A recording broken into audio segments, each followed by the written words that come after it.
अपना प्रदेश उत्तर प्रदेश उत्तराखंड में अब बात तमाम खबरों की कर लेते हैं। प्रधानमंत्री नरेंद्र मोदी ने ग्रेटर नोएडा में वर्ल्ड डेयरी समिट 2022 का उद्घाटन किया, जिस दौरान मुख्यमंत्री योगी आदित्यनाथ भी वहां पर मौजूद रहे हैं। पीएम मोदी ने कहा कि पिछले कुछ समय में भारत के अनेक राज्यों में लंपी नामक की बीमारी से पशुओं का बहुत बड़ा नुकसान हुआ है। राज्य सरकारों के साथ मिलकर केंद्र सरकार इसे कंट्रोल करने की कोशिश कर रही है। हमारे वैज्ञानिकों ने लंपी रोग की स्वदेशी वैक्सीन भी तैयार कर ली है। साथ ही उन्होंने ये भी कहा है कि हमने संकल्प लिया है कि 2025 तक हम 100% पशुओं को फूड एंड माउथ डिजीज और साथ ही ब्रुसेलोसिस की वैक्सीन भी लगाएंगे और साथ ही इस दशक के अंत तक इन बीमारियों से पूरी तरह से मुक्ति का भी टारगेट रखा गया है। प्रधानमंत्री ने और क्या कुछ कहा वो सुन लेते हैं। डेयरी सेक्टर का सामर्थ्य न सिर्फ ग्रामीण अर्थव्यवस्था को गति देता है, बल्कि ये दुनिया भर में करोड़ों लोगों की आजीविका का भी प्रमुख साधन है।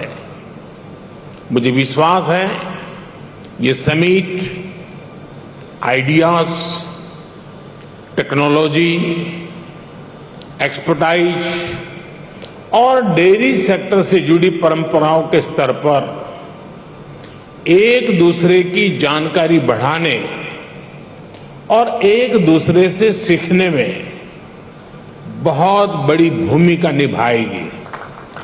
साथियों, पशुधन और दूध से जुड़े व्यवसाय भारत की हजारों वर्ष पुरानी संस्कृति का अभिन्न हिस्सा रहा है। हमारी इस विरासत ने भारत के डेयरी सेक्टर को कुछ विशेषताओं से सशक्त कर दिया है। इस समिट में दूसरे देशों से जो एक्सपर्ट आए हैं, मैं उनके सामने इन विशेषताओं का विशेष रूप से उल्लेख करना चाहता हूं। साथियों, विश्व के अन्य विकसित देशों से अलग भारत में डेयरी सेक्टर की असली ताकत छोटे किसान है। आज भारत पूरे विश्व में सबसे ज्यादा दुग्ध उत्पादन करने वाला देश है। आज भारत के 8 करोड़ से ज्यादा परिवारों को ये सेक्टर रोजगार मुहैया कराता है। भारत के डेयरी सेक्टर की यूनिकनेस आपको अन्य जगह पर शायद ही कभी कहीं मिल जाए। आज वर्ल्ड डेयरी समिट में इसका जिक्र मैं इसलिए भी कर रहा हूं क्योंकि विश्व के अनेक गरीब देशों के किसानों के लिए ये एक बेहतरीन बिजनेस मॉडल बन सकता है। तो चलिए अब बात आज की सबसे बड़ी खबर की कर लेते हैं। ज्ञानव्यापी मस्जिद श्रृंगार गौरी मंदिर मामले में वाराणसी जिला कोर्ट का फैसला आ चुका है। जिला कोर्ट ने हिंदू पक्ष में फैसला सुनाया है। जिला कोर्ट के जज अजय कृष्ण विशेष ने यह फैसला दिया है। हिंदू पक्ष के वकील विष्णु शंकर जैन ने बताया कि कोर्ट ने मुस्लिम पक्ष की याचिका को खारिज कर दिया और इस मामले की सुनवाई के योग्य उसको माना है। और साथ ही उन्होंने यह भी कहा कि इस मामले में अब अगली सुनवाई 22 सितंबर को होनी है। सारे आर्गुमेंट्स को मान लिया है। मुस्लिम पक्ष की एप्लीकेशन रिजेक्ट कर दी है। प्लेसेस ऑफ वर्शिप एक्ट की उनकी जो प्ली थी उसको खारिज कर दिया है।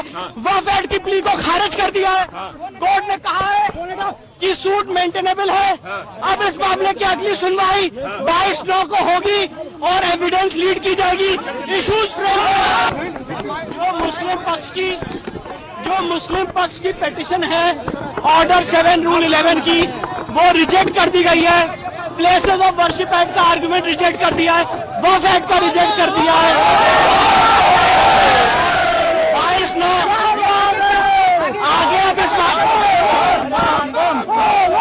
कोर्ट ने मुस्लिम पक्ष को अपना जवाब दाखिल करने के लिए कहा है और 22/9 में इसकी अगली तारीख लगाई गई है।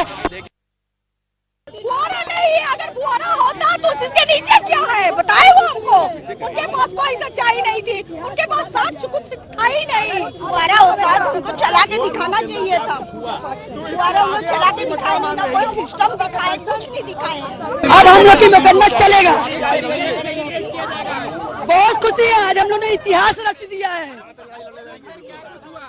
अंदर जज साहब ने फैसला सुनाया है, उसके बाद उन लोग का खारिज हो गया, हम लोग के पक्ष में आ गया है। हिंदू पक्ष में आया है, हम सबको खुशी है। आज काशी बम बम बोल रहा है। काशी विश्वनाथ मंदिर और श्रृंगार गौरी माता के मंदिर मामले की जो सुनवाई चल रही थी, जिसमें न्यायालय ने इस सुनवाई को सुनने योग्य माना है, इसका मैं स्वागत करता हूं।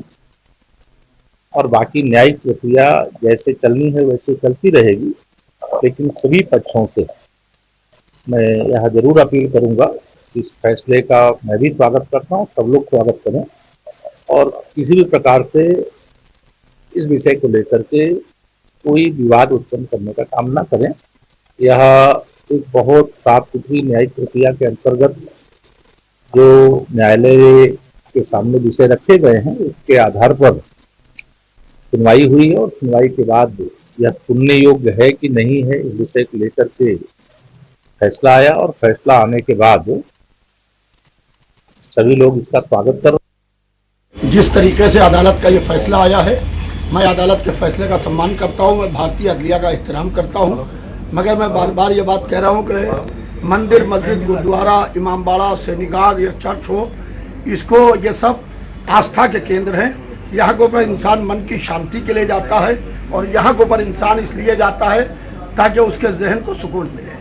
मैं बार बार ये बात कह रहा हूँ कि हिंदू मुस्लिम दोनों धर्मगुरु और लोकल बनारस के दोनों धर्मगुरु बाकायदा बैठ जाएं और बैठ के इस मसले का कोई अदालत के बाहर हल निकाल लें। इसलिए कि वहाँ पर शिवलिंग था कि नहीं था यह एक अलग विषय है, क्योंकि मस्जिदों के अंदर हौज होते थे, हौज के अंदर फव्वारे होते थे और फव्वारे को आप शिवलिंग का रंग दे रहे हैं। मेरे ख्याल से यह बिल्कुल गलत है। और बड़ी खबर से भी आपको अपडेट करवा देते हैं, और ये बड़ी खबर जो सामने आ रही है, आपको बता दें कि प्रयागराज वाराणसी कोर्ट के फैसले से जुड़ी ये बड़ी खबर है। फैसले को हाईकोर्ट में चुनौती देगी मस्जिद कमेटी और फैसले की कॉपी मिलते ही हाईकोर्ट भी जाएंगे। तो जिला जज के आदेश को चुनौती की पूरी तैयारी कर दी गई है। आपको बता दें कि आज का दिन सबसे खास था, सबसे अहम था, सबकी निगाहें टिकी थी, लेकिन हिंदू पक्ष के फेवर में जो फैसला आया है इसके बाद अब जो खबर निकलकर सामने आ रही है, मुस्लिम पक्ष हाईकोर्ट में चुनौती देगा और फैसले की कॉपी मिलते ही वो हाईकोर्ट भी जाएंगे। फिलहाल जो खबर सामने आ रही है, जिला जज के आदेश को चुनौती की पूरी तैयारी कर दी गई है। तो आज की तस्वीरें सबसे अलग थी। जिस तरह से यह फैसला सामने आया, हिंदू पक्ष के लोग काफी उत्साहित नजर आए हैं और मुस्लिम पक्ष की अगर बात की जाए तो उसने अब कहा है कि वो कानूनी लड़ाई लड़ेंगे, यानी कि हाईकोर्ट की शरण में वो जाएंगे। तो जिला जज के आदेशों को चुनौती देने की तैयारी, वाराणसी कोर्ट के फैसले से जुड़ी ये बड़ी खबर आप तक पहुंचा रहे हैं। फैसले को हाईकोर्ट में चुनौती देगी मस्जिद कमेटी, फैसले की कॉपी मिलते ही वो हाईकोर्ट भी जाएंगे।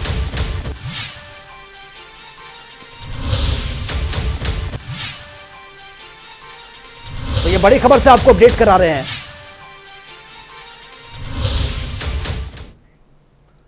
और वह यूपी के अलीगढ़ में मवेशियों में जारी है लंपी बीमारी का प्रकोप और अब तक 126 गांव तक यह वायरस फैल चुका है।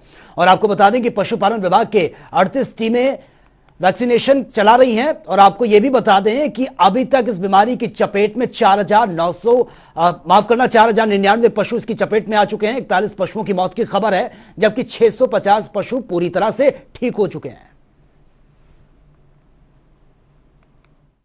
उसके बाद हमने पूरे जनपद में हाई अलर्ट हो गया और प्रदेश में ही हाई अलर्ट है इस समय। तो इस समय हमारे पूरे जनपद में करीब 126 गांव में ये रोग है, जिसको हमारे नॉलेज में है या हमारे सूचना में है। और करीब 4099 गौवंश हमारे इस बीमारी से हमारे जनपद में अफेक्टेड है, कल तक की रिपोर्ट है। लेकिन अब रिकवरी थोड़ा सा अच्छी हो रही है। 637 गौवंश कल तक ठीक हो गए इस बीमारी से पिछले 10 दिन के अंदर।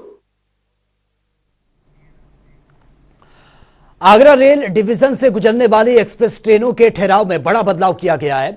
जिन रेलवे स्टेशन पर 25 से कम यात्री सवार होते हैं, उन सभी रेलवे स्टेशन पर एक्सप्रेस ट्रेनों का ठहराव बंद कर दिया गया है और यह नियम भारतीय रेलवे ने पूरे देश में लागू करने की बात कही है।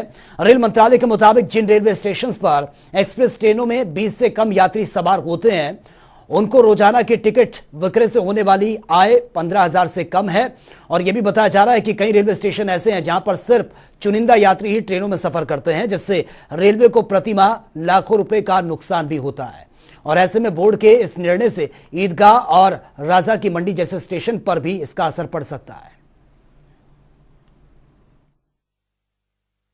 रेल मंत्रालय ने एक बड़ा फैसला किया है और यह फैसला है उन रेलवे स्टेशनों को चिन्हित करना जहां पर मात्र 20 से 25 यात्री आते हैं और एक्सप्रेस ट्रेनों के ठहराव के बाद वह यात्री गंतव्य तक पहुंचते हैं। इसी के चलते रेलवे को लगभग प्रतिमाह लाखों रुपए की क्षति हो रही है, जिसके चलते अब देश भर के ऐसे स्टेशनों को एक्सप्रेस ट्रेनों के ठहराव को रोकने का निर्णय लिया गया है। अब देखने वाली बात होगी, आगरा मंडल में आ रहे लगभग आधा दर्जन से अधिक रेलवे स्टेशनों को भी विराम लगाए जाने की अटकलें लगाई जा रही हैं। अब देखना होगा कि यात्रियों का इस मामले में क्या रुख होता है, क्योंकि कई ऐसे रेलवे स्टेशन हैं जो आगरा के मुख्य रेलवे स्टेशनों में आते हैं।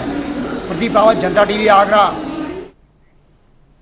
और वहीं आगरा में बीजेपी विधायक के बेटे पर एक महिला ने गंभीर आरोप लगाए हैं। महिला ने विधायक के बेटे लक्ष्मीकांत वर्मा को अपना पति बताते हुए कहा, लक्ष्मीकांत वर्मा ने दूसरी शादी कर ली है, सत्ता के दबाव में उनकी कोई सुनवाई नहीं हो रही है। महिला ने यह भी कहा कि लक्ष्मीकांत ने अपने प्रेम जाल में पहले फंसाया। 2003 से शुरू हुए प्रेम प्रसंग के दौरान कई बार शारीरिक शोषण भी किया गया है। दबाव बनाने पर 2009 में मंदिर में जाकर मांग भी भर दी है और उसके बाद वो अपने घर ले जाने के लिए दूसरी जगह उसे लेकर पत्नी के रूप में रखने लगा और इस शादी से उसके 2 बच्चे भी हैं। महिला ने युवक पर दूसरी शादी के साथ साथ प्रताड़ना और जबरन गर्भपात कराने के आरोप भी लगाए।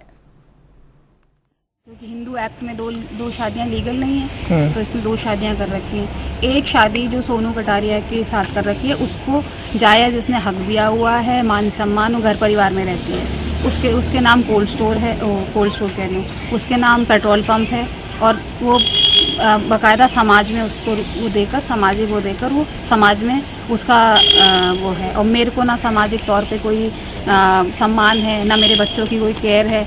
घर ज़रूर है, वो भी इसी के नाम है, गाड़ी है तो इसी के नाम है, हर चीज़ इसी के नाम है। और कुत्तों की तरह सिर्फ हमें ट्रीट करता है, उत्पीड़न करता है, हमारा पैसे हमारे मुँह पे मार कर जाता है। अगर जो मुझसे वो काम करने के लिए मुझे विवश करता है जो प्राकृतिक तौर पर ठीक नहीं है चीज़ें, उस चीज़ों के लिए। और क्या कहते हैं, विधायकी का सारा रोग हमारे पर दिखाया जाता है।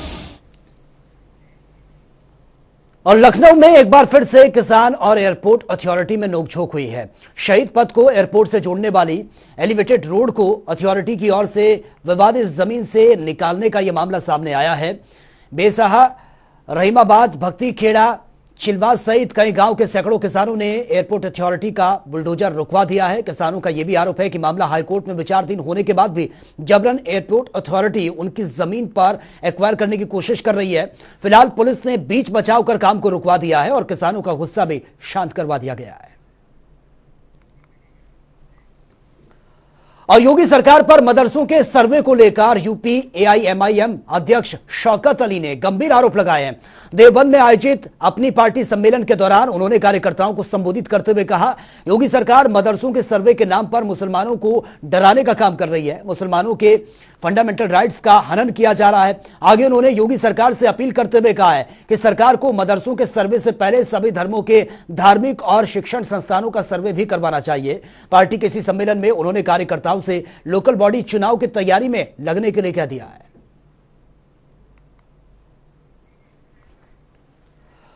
और वहीं शासन के आदेश अनुसार पूरे उत्तर प्रदेश में संचालित मदरसों की जांच के लिए सोमवार को टीमों ने मदरसों में पहुंचकर जांच करना शुरू कर दिया है। और इसी कड़ी में अलीगढ़ में शिक्षा विभाग के अधिकारियों की टीम जौहरबाग स्थित माइनॉरिटी मदरसा फैजान ए मुस्तफा में पहुंची है और टीम के पहुंचते ही मदरसे में खलबली मच गई। जांच टीम के पहुंचते ही नगर शिक्षा अधिकारी लाल बाबू द्विवेदी ने बताया है कि सरकार के 12 बिंदुओं पर प्रशासनिक टीम मदरसों में जांच करने के लिए पहुंची है।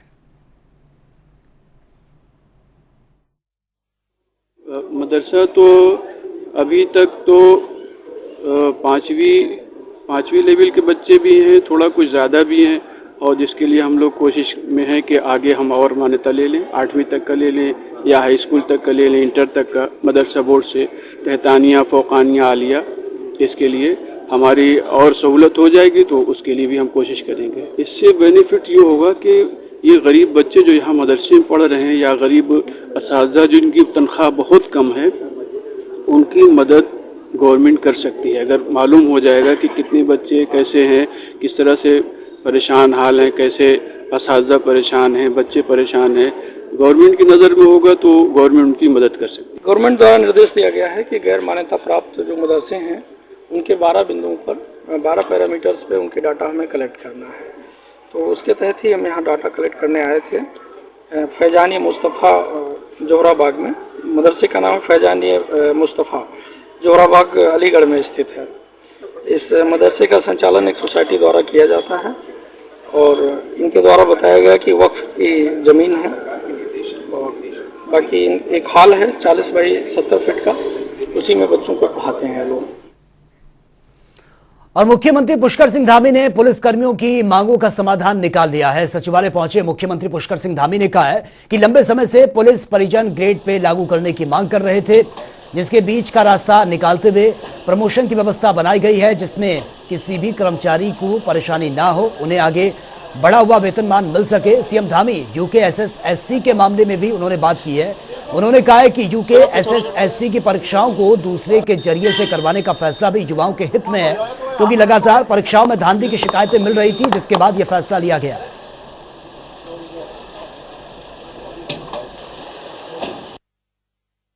देखिए, हमारा जो सबसे पहला उद्देश्य है वह यह है कि जो हमारे आगामी जो भर्तियां होने वाली हैं, एक तो वो भर्तियां किसी भी तरह से प्रभावित ना हो, उसको लेकर हमने एक बड़ा कदम उठाया है कि 7000 से ज़्यादा जो पद अभी वैकेंट हैं, जिनको अधीनस्थ चयन आयोग से होना था, उन सभी को अभी ट्रांसफ़र कर दिया है लोक सेवा आयोग को। देखिए, लंबे समय से चूँकि ये मांग चल रही थी और समाधान निकालने के लिए बहुत प्रयास पहले भी हुए। अभी हम लोगों ने बहुत सोचने के बाद, बहुत सारी बातें करने के बाद एक समाधान का ये नया रास्ता निकाला है और मैं समझता हूँ कि इससे जहाँ सभी को हमारे जो पुलिस में भर्ती होने वाले कांस्टेबल हैं, उन सभी को एएसआई तक जाने का मौका मिलेगा। साथ में सब मिलाकर 5200 से भी ज़्यादा जो पुलिसकर्मी हैं उनको प्रोन्नत होने का भी मौका मिलेगा। और प्रतापगढ़ में राज्य मंत्री मयंकेश्वर सिंह ने मनोरथ हॉस्पिटल का भव्य उद्घाटन किया है। इस दौरान बीजेपी के सदर विधायक राजेंद्र मौर्य भी इस कार्यक्रम में मौजूद थे। मंत्री ने बताया कि हॉस्पिटल गरीब लोगों के लिए संजीवनी का काम करेगा।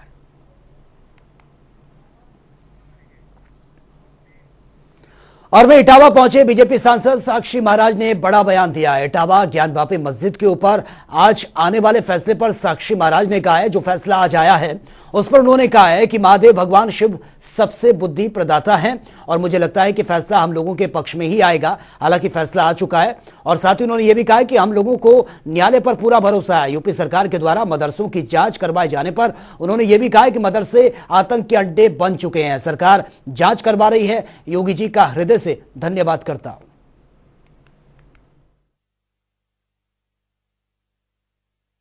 देवाधिदेव महादेव भगवान शिव सबके बुद्धि प्रदाता हैं और मैं समझता हूँ फैसला सही आएगा, स्तुत्य आएगा। हम लोगों को न्यायालय पर बहुत भरोसा है। और गाजियाबाद में दबंग लोगों को शराब पीने से मना करना एक रेस्टोरेंट के संचालक को भारी पड़ गया है और उन लोगों ने रेस्टोरेंट के मालिक का सिर फोड़ दिया है। घटना कल रात की बताई जा रही है, जब कौशाम्बी थाना क्षेत्र में स्थित एक अमन रेस्टोरेंट में झगड़ा हो गया था और मारपीट की घटना पूरे सीसीटीवी कैमरे में कैद हो चुकी है, जिसके बाद रेस्टोरेंट संचालक ने पुलिस में शिकायत दर्ज करवाई है। पुलिस दबंग शराबियों की गिरफ्तारी के प्रयास में फिलहाल जुटी हुई है।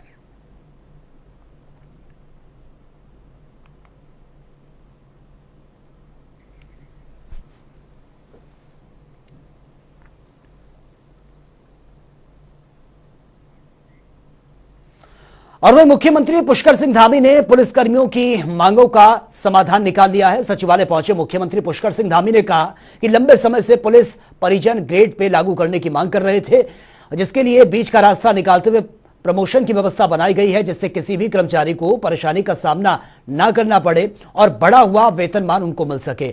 सीएम धामी ने यूकेएसएस-एससी के मामले पर भी अपनी बात उन्होंने रखी है। उन्होंने कहा है कि यूकेएसएस-एससी की परीक्षाओं को दूसरे जरिए से कराने का फैसला भी युवाओं के हित में है, और क्योंकि लगातार परीक्षाओं में धांधली की शिकायतें मिल रही थी, जिसके बाद यह फैसला लिया गया है।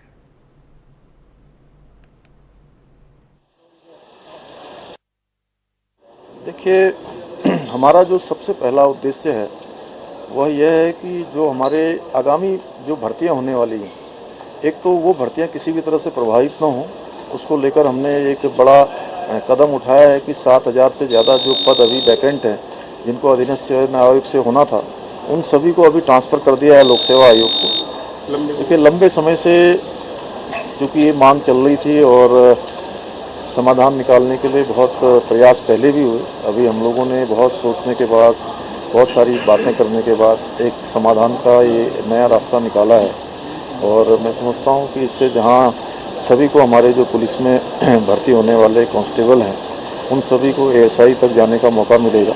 साथ में सब मिलाकर 5200 से भी ज़्यादा जो पुलिसकर्मी हैं उनको प्रोन्नत होने का भी मौका मिलेगा। और उत्तराखंड ऊर्जा विभाग के पीटीसीयूएल में प्रबंध निदेशक के तौर पर निदेशक आचार्य प्रकाश चंद ध्यानी को जिम्मेदारी सौंपी गई है। ऊर्जा के क्षेत्र में लंबा अनुभव रखने वाले ध्यानी ने नई जिम्मेदारी संभालने के साथ ही अपनी प्राथमिकताएं भी गिनाने का काम किया है। पीटीसीयूएल में पत्रकार वार्ता कर नवनियुक्त प्रबंध निदेशक पीसी ध्यानी का कहना है कि प्रोजेक्ट पर भी उनका फोकस है। तो ऊर्जा के क्षेत्र में लंबा अनुभव है, पीटीसीयूएल पर जो जिम्मेदारी उनको मिली है, उन्होंने पत्रकारों को संबोधित करते हुए अपनी उपलब्धियां भी उन्होंने गिनाई हैं। आचार्य प्रकाश उन्होंने कहा है कि नया निदेशक उनको बनाया गया है, लंबा अनुभव उनको है ऊर्जा के क्षेत्र में, और जिस तरह से उन्होंने पत्रकारों को संबोधित किया और अपनी उपलब्धियां भी पत्रकारों के सामने रखी हैं। अभी हमारे जो प्रोजेक्ट है वो 6 प्रोजेक्ट चल रहे हैं हमारे वहाँ पर वो करके। 132 kV पिथौरागढ़ चंपावत लाइन है, 132 kV बिंदाल पुरकुल लाइन है, 220 kV उस्तान ब्रह्म एवं समझी लाइन है, 220 kV LNT ब्रह्मवारी लाइन है, 400 kV पीपलकोटी श्रीनगर लाइन है, 400 kV तपोवन पीपलकोटी लाइन है। ये तो हमारे प्रोजेक्ट चल रहे हैं, और हमारा जो आगे का प्लान है, यहाँ पर जो है 10 महत्वपूर्ण परियोजना है जिनको कि हम ADB से फंड के माध्यम से बनाने का प्रयास कर रहे हैं, और ADB से यदि हमें फंड मिल जाता है तो इससे हमें बहुत लाभ मिलेगा उसमें करके जाए। तो फिलहाल इस बुलेटिन में मेरे साथ इतना ही, लेकिन तमाम खबरों के लिए आप बने रहिए जनता टीवी के साथ। नमस्कार।